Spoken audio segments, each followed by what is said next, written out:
എൻ്റെ പേര് ഗീതു. ഞാൻ കോട്ടയം ജില്ലയിലെ ചാമക്കാല എന്ന് പറയുന്ന നാട്ടിൽ നിന്നാണ് വരുന്നത്. 2014 എൻ്റെ കല്യാണം കഴിഞ്ഞത്. കല്യാണം കഴിഞ്ഞ് പിറ്റേ വർഷം ഞാൻ പ്രഗ്നൻ്റായി.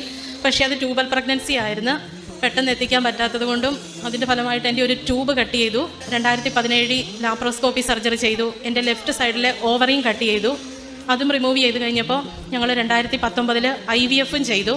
അപ്പം അത് ഫെയിലായി. ഇപ്പോൾ ഡോക്ടർ പറഞ്ഞത് ഇനി എനിക്ക് ഒന്നെങ്കിൽ ഡോണർ ഒക്കെ എടുത്ത് പ്രഗ്നൻസി നോക്കാം, അല്ലെങ്കിൽ നോർമലായിട്ട് ഞാനിനി പ്രഗ്നൻ്റ് ആകത്തില്ലെന്നാണ് ഡോക്ടർ പറഞ്ഞത്. മമ്മി അപ്പം പറഞ്ഞു കൃപാസനം എന്ന് പറയുന്ന ഇങ്ങനെ ഒരു ഇവിടെയുണ്ട്, ഞാൻ പോയി മാതാവിനോട് ഉടമ്പടി എടുത്ത് പ്രാർത്ഥിക്കാമെന്ന്. 2022 ഓഗസ്റ്റ് ലാസ്റ്റ് ആയപ്പം എനിക്ക് പെട്ടെന്നൊരു ക്ഷീണവും കാര്യങ്ങളും ഒക്കെ ഉണ്ടായി. ഞങ്ങൾ വിചാരിച്ചത് പീരിയഡ്സ് ആവാത്തത് PCOD കൊണ്ടായിരിക്കും.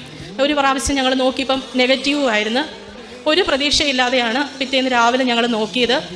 5 weeks ആണ് കാണിച്ചത്. അന്നേരം കാണിച്ച് 5 ആഴ്ചയായി പ്രഗ്നൻസി ആയിട്ട്. എനിക്ക് കിട്ടിയ ഏറ്റവും വലിയ അനുഗ്രഹമാണ് ഈ കുഞ്ഞ്.